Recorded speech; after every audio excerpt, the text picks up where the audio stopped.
Maestro Sir Anton, guro't vlogger na Pilipino, tagahatid ng balita sa bayan ay totoo. Mga benepisyo ng guro, kanyang Sa tinatalakay. video natin ngayon mga maestro ay pag-usapan naman natin itong tungkol sa GSIS Balik Ginhawa Loan Moratorium Through Refund. Ayan. So, alam ko ay pamilyar pa sa atin ano po mga maestro, ano itong GSIS Loan Moratorium, ano po yung Balik Ginhawa. Ayan na nagsimula po ito noong bakasyon. Ano po, kung hindi po tayo nagkakamali ay April yata, ano po mga maestro, no? April nang uminit ano po yung balita tungkol dito po sa Balik Ginhawa Loan Moratorium Through Refund ng GSIS. At talagang marami yung nag-abang, no? Marami ang nakapag-avail at marami rin po ang nabigo, ano? Kasi gawa nga doon po sa guidelines po na binigay po ng GSIS. Ayan, kaya ito ano po, tingin ko po ito po ay good news. Ayan, kasi nga nag-post ano po ang GSIS sa kanila po mismong official Facebook page. Ayan, papakita ko po sa inyo. Ayan. So, habang ginagawa ko po itong video ay ngayon ko po yung ginagawa, no? Ngayon po ay araw ng Martes, 8:45 PM. Ayan, ang ginagawa ko po itong video ay kaka-post lamang. Ayan, oh, nakikita niyo naman po sa screen po natin 11 minutes ago. So, around siguro mga 8:30, ano po, 8:30 ngayong araw, June 30, 2026, nang mag-post po ang GSIS sa kanilang official Facebook page ng abangan ang pagbabalik.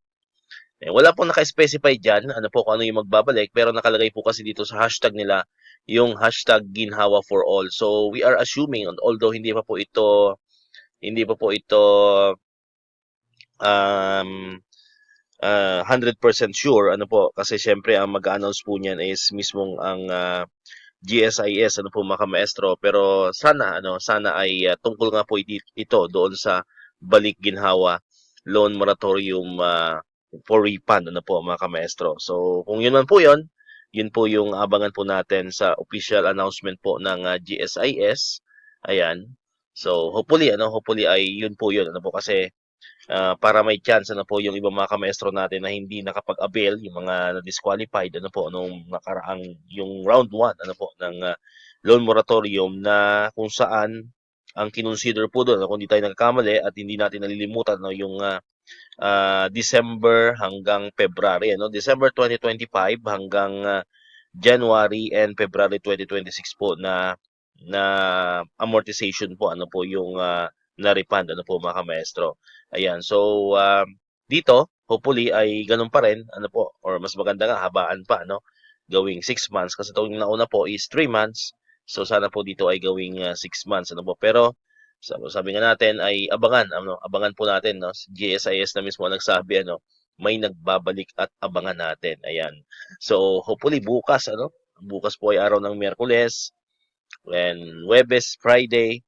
Ayan, baka bago matapos tong linggo na ito ay mayroon na pong panibagong announcement po ang GSIS. Ayan, kung saan nga ba o ano nga ba yung magbabalik na tinutukoy po nila dito po sa kanilang post, ano po, sa kanilang official Facebook page. Syempre, abangan niyo po yan dito sa ating channel, ano, kasi pag may mga bagong updates about dito po sa loan moratorium ng GSIS, yan po ay agad-agad po nating ibabalita dito po sa ating YouTube channel. Ayan.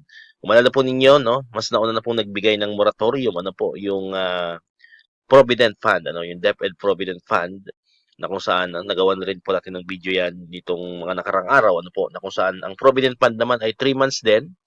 Ayan, ngayon po yan magsisimula, ano, July 1, of course. So pagdating po ng 15 ng July, so may mga loan po sa Provident Fund ay baka hindi na po kayo kaltasan, ano po mga maestro. Hanggang katapusan po yan ng September 30. Ayan, so bali 3 buwan, ano po. Pero kung gusto niyo naman pong continuous yung bayad ay pwede naman, ano po, yun nga lang, kayo na po mismo ang pupunta, ano po mga maestro,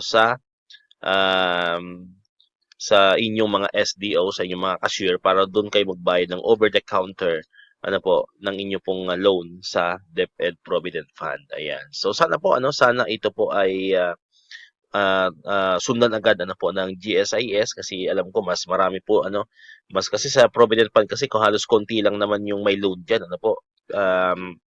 Hindi naman lahat nakakapag-avail kasi sabi ko nga ay limited lamang po ang budget depende po sa availability ng fund sa inyong mga SDO, sila lamang po ang mapagbibigyan sa Provident Fund. Ano po? Ako, talagang customer ako niyan. Ayan, siguro pang lima ko na yata na reload po sa amin po dito sa aming division dito po sa Provident Fund sapagkat mababa nga yung interest and at the same time buo yung makukuha mong loan. Kung nag-loan ka ng 100,000, so 100,000 din po yung makukuha po ninyo. Yun po yung maganda po mga maestro. Eh, yun nga lang dahil nga nakadepende po sa pondo ng inyong SDO yung mapagbibigyan po sa Provident Fund. So nangyayari talagang yan, magtsatsaga ka paunahan sa pila. So pipila ka po. So ako ganyan ang ginagawa ko pag medyo matagal-tagal pa yung aking pag medyo malapit-lapit na pala yung aking matapos yung aking loan ay pumipila na agad ako mga 3 months before, 4 months before. Ayan, nakapila na agad ako para ako na yung mauuna for next batch. Eh di kayo mapa-priority kasi ikaw yung maagang pumila na po mga maestro. Ayan, so yun po yung about sa Provident Fund. DepEd Provident Fund po mga maestro. Ayan, so yun.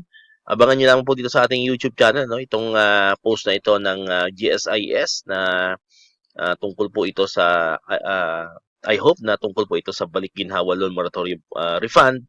Ayan, aabot ng 3 months or 4 months or 6 months. So, depende po yan sa GSIS. Wala pa naman pong specific na guidelines na ipinalalabas. Ayan, pero may mga nakita kong comments na sana daw po ay mas habaan pa yung refund. Kayo po mga maestro, sa tingin niyo ano ba ang mas magandang gawin po ng GSIS? Kung if ever man ibabalik ito, yung balik ginhawa loan moratorium through refund, ano ba mas prepare ninyo po na refund? 3 months, 4 months, 5 months, or 6 months?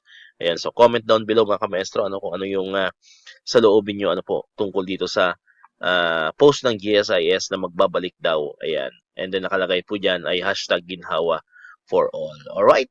Ayan, so dito ko natapos itong ating video ngayon mga maestro. Kung di ka pa nakakapag-subscribe, click mo na ang subscribe button dyan para kayo yung unang nakapanood ng mga videos na na-upload natin. At tulad nito, yung mga updates pa rin about sa GSIS and other benefits sa mga teachers and government employees. And syempre, click mo na rin ang notification bell button para manonotify ka, always updated ka pag may mga bago tayong uploaded na videos. So muli, maraming salamat sa inyong panonood at pakikinig. Once again, El Maestro, see you on my next vlog. Bye-bye!